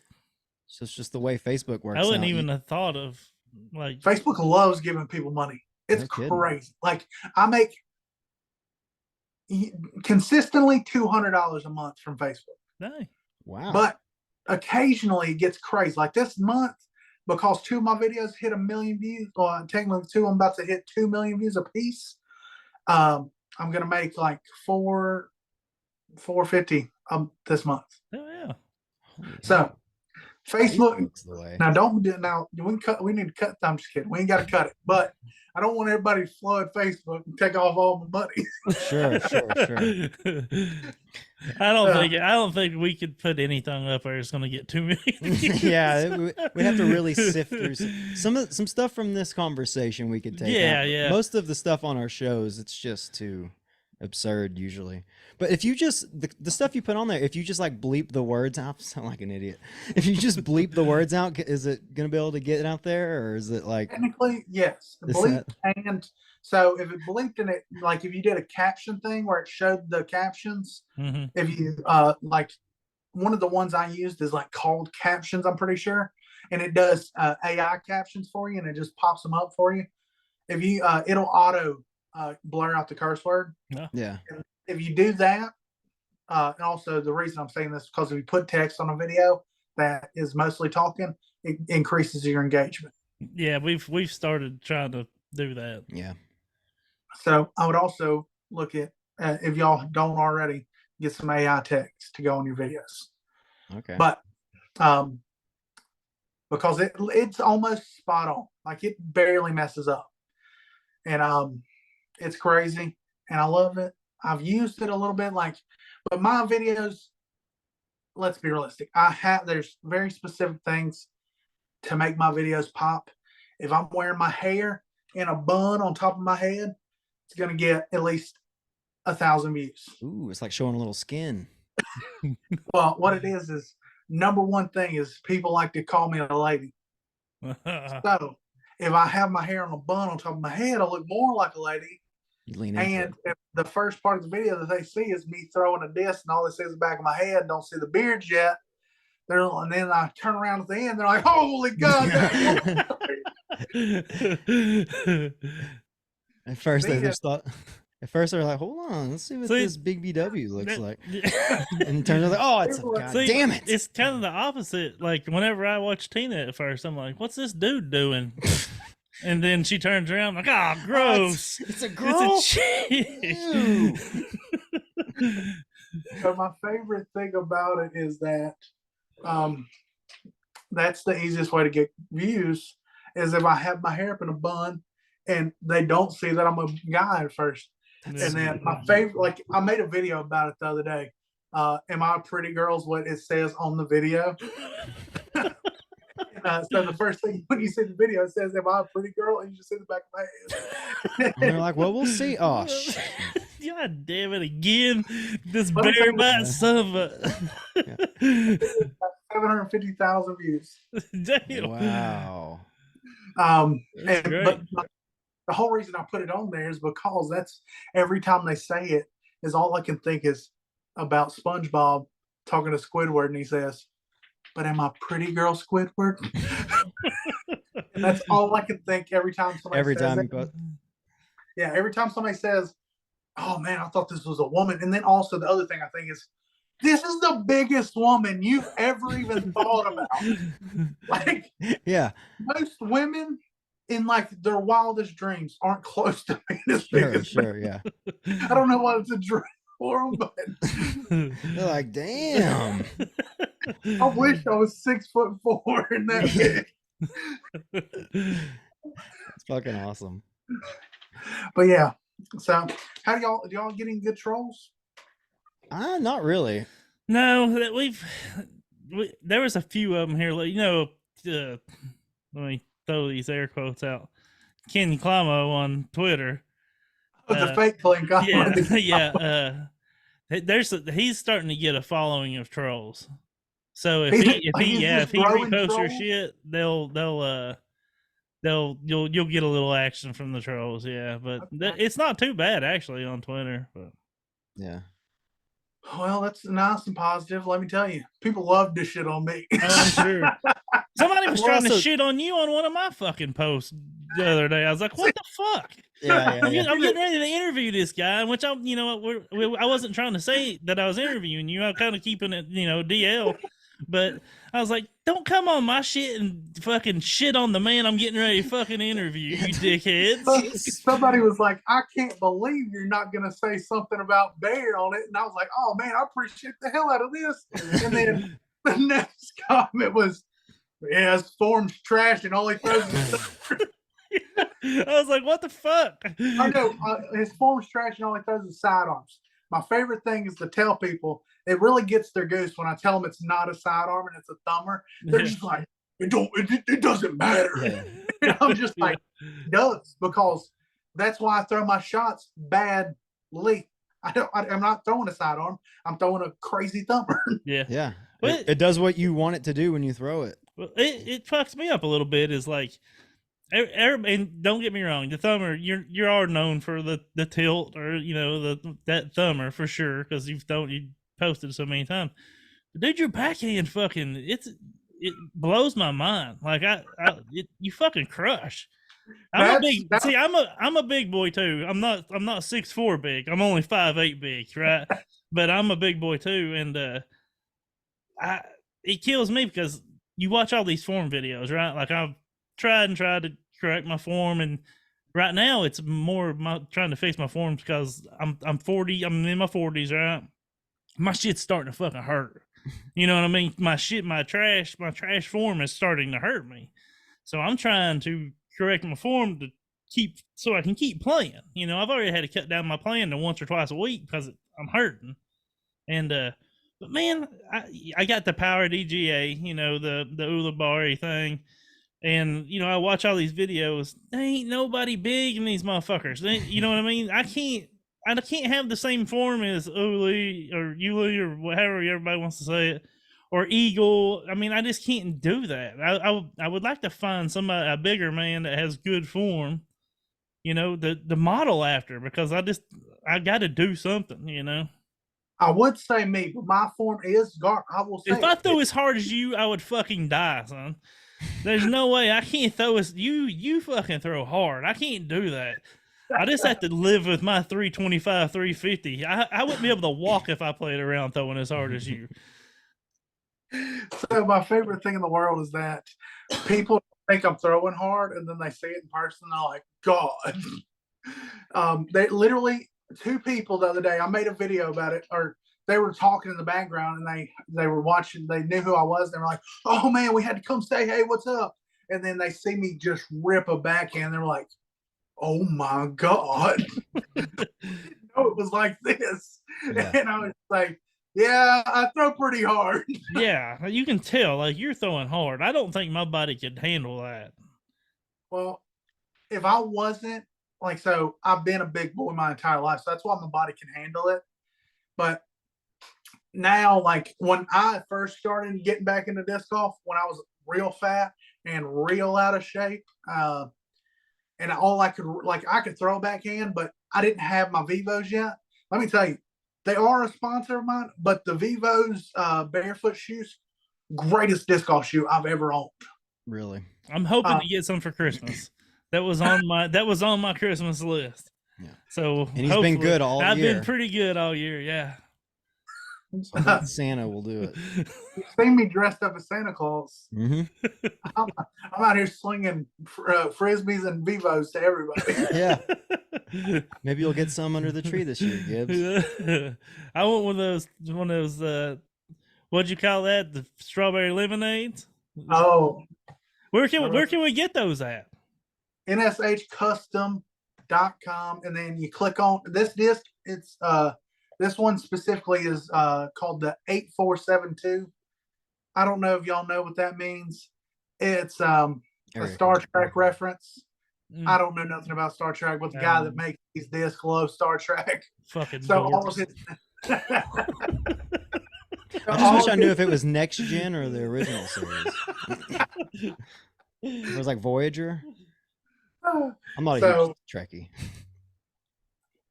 I'll have to check that out. I'm gonna buy one for real. Yeah, I'm gonna buy one of those. I can't wait. What's it? Robbie C. He bought a pair of them, and he's gonna play around with them for vlogs. I like Robbie C. He's cool. He's Central Alabama. Yeah. Me and old Robbie C. should be making content sometime. I don't know when. I'm trying to get him convinced on it. Yeah. Oh, sorry. Did we already ask any other plans for collaborations with any other content creators? Content creators, I haven't planned on any. Like I do have like general plans for stuff. Like Robbie C. I'm gonna do that just because. I think I'm going to do it. I yet to hear a verification from him, but me and him talk occasionally, and he's yet to say yes or no about me getting him playing. What's crazy though is me and Casey White made our video of the tilt challenge, best video he's ever had. I just want that to be #1 stat. He's never had a video, and he had a celebrity with him. He's had Simon in many of his videos, and that's the #1 for views that he's ever had. It might be not that way anymore. One of the Simon videos might have surpassed it with something to do with a time lapse. But for right now, in my mind, the last time I checked, it was like #1. It had like 188,000 views, and I was killing it. I was stoked. But I'm about to. Might as well tell it here. I'm about to start long form content. I've convinced one of my buddies to start editing and filming it. So I don't have to do any of it except for be the personality. So everybody's about to get unleashed on because we're going to be making a video every single week. Hell yeah. That's awesome. Yeah. That's awesome. Making strides, man. It's the next step, huh? Well, everybody makes me upset with how much money they make from long form videos and how much money I do not make because I make short videos. Because let's see, last time I talked to Bonanza. He was saying that I don't know. I watched one of his videos, and he actually because I commented like 13 times on his question on Instagram. I was like, "We want to know about that money. That's the only thing we care about. Them bags. Tell us about that money." On the question that he was answering, he just posted all the 20 times I asked him about money in the actual video. And I think BearBite wants to know about how much money I make. And but the first time I talked to him, he was like $3,000 from disc golf. His disc golf videos made about $3,000. But in that video, I think he said it's bumped up. I think it was he made $6,000, not per video, but over the month. Yeah. Which is crazy because he actually decreased how much content he was putting out. Because when I first asked him, I was in one of his videos and he was in some of my shorts. He told me it was 3,000, and he was putting out a video every single day of the week. Then, as he got more popular, got more famous, he moved up to Colorado. He could make less videos. He could live in apartments and stuff. Then he started big balling. He's getting $6,000 a month. Yeah. And I don't know how that's treating him now. He might have dwindled off, or he might be up in the air. Who knows? He might be making $25,000 a month. Could be. But I'm making not. If I'm having a great, fabulous, fantastic month, all my things like selling these guys. Also, I have a Christmas edition. Okay. That's awesome. It's called the Santa Claus. Ooh.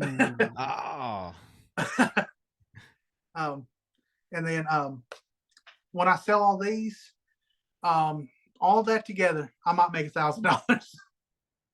So it's not big money. Sure. Yeah. I'm doing all this for the love of the game at the moment. Yeah. We look at each other, we're like, you make money off of this? You're making money. Oh. Also kind of, I love how, I don't know if anyone's caught on yet, but what we're doing is just getting content creators on to trick them into telling us how to be better. It's like, so how do you do it? We're just picking their brains about how to be successful. Tina told me I had to make porn, and I don't think I'm gonna make any money like that. Yeah, I don't know, dude. We got you Have over here. Have you seen me? I got a little dick and a fat gut. I mean, it's just not happening. And we got you over here saying we need to make long form YouTube videos. We got Tina over here saying we need to make disc golf porn and fuck each other. Like, you guys are giving us mixed signals here. You definitely got a special demographic for your OnlyFans, though.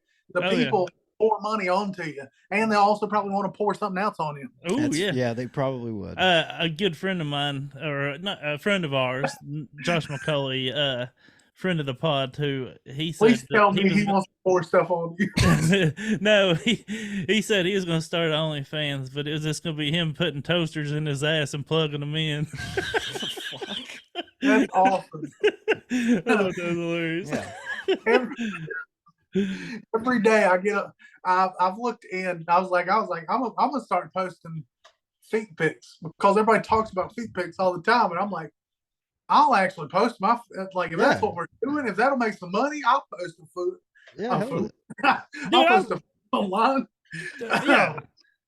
If I can make money showing my booty hole, dude, I'm showing my booty hole. I don't give it. I mean, it's gonna have to be a lot. I'm not gonna do it for $5, but right. Well, see, the problem here is the foot thing. It's like called Foot Finder. I think it's the one you use, and you got to pay to put your feet on there. Oh, so you gotta like until you are a foot that they want to see, you gotta pay for it. It's fucked up. You gotta pay a pimp. Foot Finder's a foot pimp. That's it. How fucked that would that be for like a young girl who's just was told that they could sell their pictures of their feet for money, and then they get into it and they're like, no, you got to give us money. And they're like, wait, what? That's opposite. But have you ever seen anybody do their toes like this? Yeah, I'm gonna like step on cake and shit. So it was literally it's like a I don't know if y'all seem like the kind of gentlemen that know about probably know a strip club. Oh yeah. So at your poorer strip clubs, they make girls pay a fee to use the pole, which I didn't know until I watched Ozark. Yeah. They were so they had to rent the time on the pole, and then I was just like, so this is the same way they do it with feet. You got to rent the website. Yeah, dude. That's crazy. I didn't know yet. Yeah, I didn't know that. Which I don't know much about feet finders, but yeah. We were this close to having bear paws on there, but I was like, had to shimmy up that tree. Hell yeah. I was like, they wanted me to pay for it, so I was like, I ain't putting my paws on there if I got to pay for it first. I bet you get some big ass fucking feet too. Yeah. Well, you have to use two phones to take a picture. Guess what size shoe I wear? What size? I would say 16 or something crazy. Okay. I'm gonna go lower. I'm gonna go 14. All right, we in a sweet spot. I'm at 15. Damn. 15. Wow. We all over it. All over it. Jesus Christ. But it also depends on the shoe. If it's Nike, I definitely got to go 15.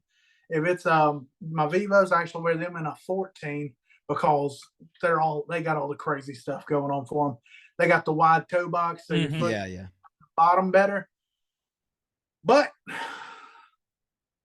if you don't get it pretty snug on the rest of it, it's crazy to throw in these things. Oh, I'm sure. Do they handle? I'm a toe dragger. Do they handle it pretty well? I haven't toe dragged in a long time, but I think it might have been because I didn't have these shoes. After I changed shoes, I stopped dragging my foot. Really? Yeah, but I think so. The big reason I toe dragged is to slow myself down because I was coming in so hot. And I think the reason it stopped is because it was also for balance. I kind of counterbalanced my body so I didn't flip over. Yeah. I'm teetering on balance all the time because I'm a big boy and I'm out here slinging it around. Yeah. So I dragged that foot, but once I got the new shoes and they didn't have the big sole on the outside, I wasn't worried about breaking my right ankle because it might twist over too hard. So now I'm flat on the ground. I can just rip as hard as I want and I don't have to worry about dying. Yeah. I've been wanting to try those. I have to. I'm really. I already wear zero drops. I wear ultras, and they're my favorite shoe I've ever wore. But I really want to try barefoot.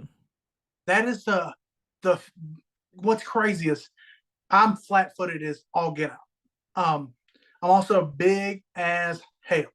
So let me tell you, wearing the shoes I wear, it should not make sense for it to be good for your body, but I have never felt better playing disc golf. Like my legs and thighs and my back all hurt after I'd played a round of disc golf previously. And that was even when I was smaller. Like I got to 250, like that might not sound like it's tiny, but at 6'4" and 250, I looked anorexic. Yeah. And even then I would play rounds and my back and legs would still hurt. And once I got these, back legs stopped hurting. Wow.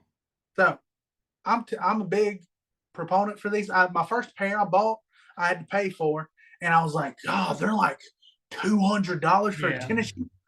I don't know if I can make this investment because I was like, I murdered these things. Like I'll burn through a pair of shoes in like maybe 3 months, like at that time, especially because of toe dragging. But I got these, the first pair, I wore them for a year solid all the way through. And like I could have still wore those, but I bought them a size too big because I was such a big boy. My feet actually de-swelled to a smaller size now. Yeah. So now I'm wearing the 14s instead of the 15s, and the 15s were like clown shoes by the end of it. And that's funny. You said that when you lost weight, you went down a shoe size. That happened to somebody at work, and I didn't believe I was like, I don't think that's how that works, man. I was like, your feet don't get smaller, silly. But in my head, I was thinking that you got like shrunk. I was like, you don't fucking go a whole size down. Your toes got shorter? What the fuck? Yeah, I lost 50 pounds. Big around. A few pounds in my feet. Big around. Sure, yeah. It went from a potato to an egg. yeah. But yeah, my feet shrank up, and then now I feel like I'm a dang ballerina out there swinging around, swinging for. You look like a damn ballerina out there. Best looking fucking ballerina in Alabama. Best Alabama ballerina I've ever seen. You are a Southern national treasure, BearBite. We're gonna let you go. It's getting late for us, and we got to work in the AM. And we really appreciate having you, man. Thanks for coming on. Plug all your stuff. Yeah. All right. So all my things are BearBiteDisc everywhere. It's right there. It says which way is this? So that way, this way. One of these ways, it says it on there, and it says BearBiteDisc. And that's me on everything: TikTok, Instagram, Twitter, YouTube, you name it. You search those words. Really, if you Google it, I will be there. That's how big it is. But I'm also the only me in the world, so if you want to stalk me, it's not hard. Yeah. I prefer not to, but whatever. People need to get their thrills. Sure. Well, hell yeah, man. Thanks for coming on. Thanks for the positivity, brother. For sure. Come back on, possibly? This was an absolute blast, and I would love to come back on. Hopefully, this will be your first video to hit 100,000 views. Hell yeah. That's what we need, baby. That's what we need. That would be 100,000 views less than what we normally get. But, I mean... Your 200,000 views or less? Yeah. 200K. You know how we do. You know how we do over here. Okay. Like I said, we're notoriously filthy. So that's probably, a lot of people probably listen and they're like, whether it be the absurdity or just the filth, they're just like, meh. Well, you're notoriously filthy, but you also had somebody on there that is a provocative woman. Yeah. So it should have that been would perfect. help. Yeah, I know she plugged the hell out of it. Every time we posted a video, she would repost it and stuff. Tina's fantastic. I love Tina. She's awesome. She was very sweet. The only problem is that the other demographic of disc golfers, there's only two. Mm-hmm. You have the saints, and then you have the sinners. Yeah. Sure. And they don't mix well. And there's a lot of saints. A crazy amount of saints, but I love them all the same. Sure. I don't have any problem with any types of the folks that follow me. They can be the most hateful, which I have many of those. My favorite people most of the time are the people that just like post garbage on me. There's this one guy, I have to say this. I don't care if it's a plug because I hope he sees it. He hates me through and through to the core. I will not say his actual name because he is a actual, like he I don't know what's going on. And then he eventually, I think he might be in love with me because he sent me some messages after like all the hate. After all the hate, they were like, "Oh, so big, so serious." He might be in love with me, but he also thinks I'm disgusting and I'm a horrid person. Oh, I fucking hate you, BearBite. Oh, but you're so big and beautiful. So juicy. I hate the way you throw. Oh, he's cranking it, dude. He's cranking it to your damn thumbers. This man bro. is conflicted with you. I've also gotten one dick pic. Oh, whoa, hell. Nice. I thought you didn't get mine. Or maybe that was mine. Was that the one? Was it a little one that looks kind of gross? Can you rate it? Yeah, can you rate it? I'll pay you $5. Well, you rate our dicks. We weren't going to ask Tina if she would rate our dicks, but we feel comfortable enough around you. You seem very positive. Tina's that kind of person. She was like, "This is for the pod. I'll do it for the pod." she did. She rated the discs, but yeah, very thankfully. I was there. Well, wait, finish the story about the dick. Oh, yeah. So I will say it was the worst. The dick pic was the worst dick pic I ever got. This is a different person, but it was like this guy. He hearted every video I ever posted on anything, and he also would post 3 emojis, and it would always be the heart eye emojis every time. And like he was literally, it was like his heart felt when my heart posted something, because as soon as it would go on the internet, he would like it. And then he would post that weird little gift section. Oh. And I think the last one was it was the heart eyes, and then it would also be a drool at the end. Which they say that's drool. It always looks like someone with cum running out of their mouth. You know what I mean? Like, I don't ever see that and think, appetizing. When I see the little drool emoji, I'm always thinking like, well. Sorry. So I post. So every time I posted, instantly, before it was even public, it would be his comment would be on there, and I was just like, "This guy, that's crazy." And then he shared it to his story one day, and everybody that posts my stuff on the story, I'll always go like it, and then I'll hit the comment thing, and then I'll send you one of the 6 emojis that pop up. And when you do that, when you hit the send on that, it makes it where they can now send you messages. And he immediately, as soon as it happened, it was a millisecond. That emoji went out, and then as soon as it came back, there was a pee-pee in my DMs. And it was the worst pee-pee I'd ever seen. It was the worst pee-pee I'd ever seen. It was not that big, and it was hairy up the shaft. And God, it had sideburns on that motherfucker, dude. And Tina will tell you. Damn, that's some 70s shit. And Tina Discs will tell you to keep it trimmed. Yeah. I think it was there was the Middle Eastern for sure. Okay. Yeah, they like to keep it makes sense. Full bush and growing up the side of it. So yeah. For sure. But then the other part about the guy that might be in love, hate me, I like and said all the crazy stuff about, oh my God. He posts these videos, and this might give it away. If he sees this, he will know it's him. He says, he does it about everything. Like, is this bussin' or disgusting? And he does it on all. How he says it. He has a list and he says it like that. And then he was like in most of the things, he's like, "Oh, that's busting." Busting. But also, he doesn't even just say busting. He says, "Oh, that's busting." Busting. And then there was one thing that was like a Warhead soda. He drank some of it, and he was just, "That's disgusting." Goddamn, where am I at? Why ain't I seeing this shit? I need to fucking, I need to cruise.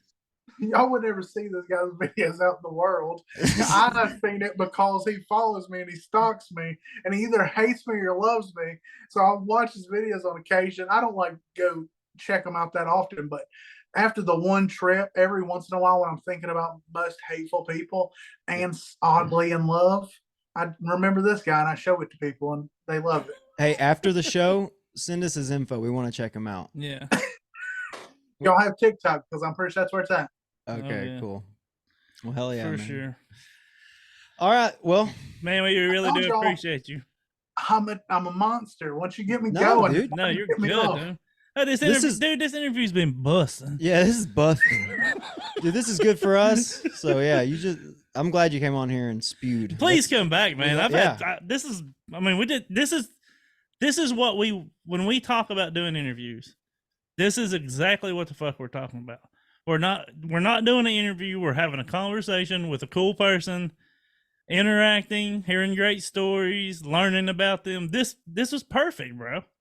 And I appreciate the fuck out of it. I really do, man. Well, what is y'all's names? Because I don't even know if y'all introduced yourself. Y'all told me to introduce myself, but y'all never said anything. Oh shit! I'm Gibbs. I'm okay. Trevor. Yeah, Trevor. Okay, Gibbs and Trevor. Yeah. Yes, sir. And are there any chance you're gonna be at Music City this year? Yeah, that's probably gonna be the other tournament I go to. Okay. Well, I'm gonna be at Music City. I think I might be at Brooksville in Florida. That would be a cool one because that's close to where I used to live. Yeah. So I might run down there. I just gotta see if somebody will let me stay with them because where I used to live would definitely let me stay with them. But where I used to live is 2 hours south of there. So I was like, if I'm gonna stay with somebody, hopefully they live at least 30 minutes away. Yeah. But yeah, so I'll be at those two, I think. I'm so lying. I should be at Music City still for sure, just because it's close by. But I'm also the two tournaments I'm going to be at is Worlds and National. What is it called? USDGC. USDGC. Okay. I'll be at Worlds too. So, okay. Yeah, you'll see me somewhere. Yeah, well, I'll make sure to come see you. Well, don't worry. There'll just be a big crowd of people standing around me asking for autographs. Yeah. Let me tell you, when I showed up to Music City, it was the first time I've ever been to a Pro Tour event, and I did not think I was famous like that. I rolled up and people were just like, "BearBite's here," and I was just like, "I am." And then like I signed 30 discs at Music City Up, and I was just like, "This is crazy." It's amazing, dude. That's awesome. Now, every disc golf course I've been to since then, probably, if there's people there, they came up to me and like, "Oh, you're that guy," and I'm just like, "Yeah, I'm that guy." Some people know me more or less, but I'm that guy. I'm that dude. Yeah. Well. And my favorite thing is now, occasionally while I'm out in Mobile, because Mobile's such a big disc golf city, if y'all want to play disc golf, this is the spot for it. There's 25 courses within 30 minutes of each other. This is the true mecca of disc golf. I'm battling for Mobile to take over Charlotte every single day. Dude, Mobile's huge. Yeah. There's so much disc golf. Yeah. And we got Matty O. Yeah. Yep. It's true. I was down there like 20 years ago, and there was already like probably 5 or 6 courses, like just right next to each other. And I didn't even play that. I didn't play at that point, but I remember seeing them. You know what I mean? And the disc golf community down here is so big, it's crazy. So I'm gonna let y'all go. If I don't stop talking, I will never stop talking. No, dude, you're fine. Yeah, you're good. Yeah, like I said, I appreciate you coming on and fucking giving us an earful. That's what we need. It's good for the show. I told y'all, I try to give people what they want. You delivered. You delivered, bro. Come Yeah, back and see us, man. I definitely will. I don't see my disc on your little PP wall behind you. Oh, Not yet. yeah. You will. We need a head though. We I also don't see a tilt on there. No. You really just let me down. But we got What the Natalie Ryan splash right there though. Natalie Ryan Tour Series splash. It's a putter that thinks it's a mid range. I've thrown them. They sent me a set. Oh no! Oh really? Wow. That's the other. What? Never mind.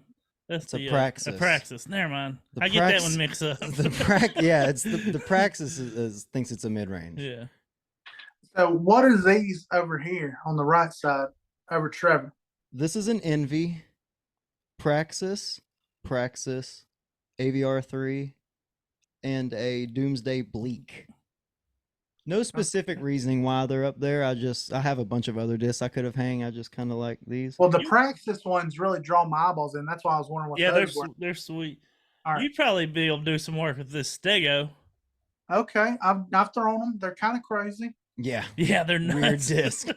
Well, see, y'all normal people, they're extra crazy because y'all don't throw upside down. I throw upside down. Yeah. So it's basically a straight disc for me. Really? Yeah. The more stable a mid-range putter is, the straighter it'll go.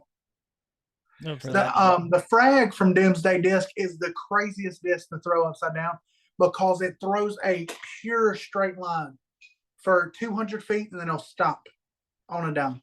Really? It's the craziest disc to throw upside down. I gotta start throwing more discs upside down. Well, I can I can run a clinic on upside down frisbee stuff. Yeah, I will definitely go to you for that. And you'd be the only guy I would go to. Yeah. Well, I've seen it too many times on the line. Schwebe. Oh yeah. Ryan Schweberger, I think it's his name. That's who Foundation will never utter my name. They only refer to everything as a Schwebe. And my shot is distinctly different than his, and they will not allow it to be so. Like every time it's like, oh, it's just a Schweber, the sidearm. He does do a sidearm thumber. That's what the boys at Foundation say. What freaking butt heads. Yeah, well, they don't directly throw me under the bus, but they never will say mine. And it's just mine are distinctly a different shot than his. Like if you're throwing a thumber with any disc directly sidearm like I throw my disc, every single one of them is going to hit a hard right turn almost immediately. And that's what that shot is. Mine have the big long pan, both forwards and backwards. And then you get to the big ass and then you're at 300 yards or 300 feet now. So I'm just saying, it is a distinctly different shot. I would love to play around with Brian Schwebe for short. I don't know what his actual name is, but I know it's Schwebe is what everybody calls it. And I would love to play with him, but I would just wish Foundation would say one word about me. Yeah, and I'm in the Creators Club now, or the Creators Academy, whatever it is. Yeah. Yeah. We'll see. Hopefully they'll be a little more likely to say my name. Hey, I applied for that. Did you believe they didn't choose us? Yeah, they didn't choose us. I could see why. Hey. Not because your content's bad, just because your content's provocative. Yeah. Yeah, I kind of did it as a joke, to be honest. I mean, I would have definitely could have learned stuff about monetization and stuff like that. And I mean, 100% could have learned from them. But I also did think it was funny when they asked questions like, "What's one of your posts that you're proudest about?" Yeah. Don't tell me you sent them one of something crazy. I did. Yeah, I did for sure. Yeah, I sent him a link to a tweet that I think it kind of blew up, but it was something. It was definitely nasty. I can't remember exactly what it was, but what's funny is they are actually some of my favorite content creators, and I think they might hate me. Really? I don't know. Truly, I don't think so. Sure. But they definitely don't like me, I don't think, because at least if they do, they don't associate with me at all. I don't know if that's how they are with everybody, but they are definitely not associated with the bear. Well, now they are. So now we're kind of linked up. So I don't know if that's going to change for future endeavors, but so far they barely talk to me. But now, like Hunter started following me not too long ago before I got in the academy, And then Connor, one of their warehouse guys, Jason, he does love me. I talked to him at Music City because he was at Music City, and he was super cool. Yeah. And we're cool. Awesome. Well, you may not have got with Hunter and Trevor, but you did get with Trevor and Gibbs. Yeah. So fuck those guys at Foundation. Clip it. No. Thanks for coming, man. We're gonna hang up on you. So I told you. I'm fucking hanging up, dude. I'm hanging up. All right, y'all have a good one. All right, man. Appreciate you. Gonna kill me. Thanks for coming on, dude. It was a blast. Have a good one.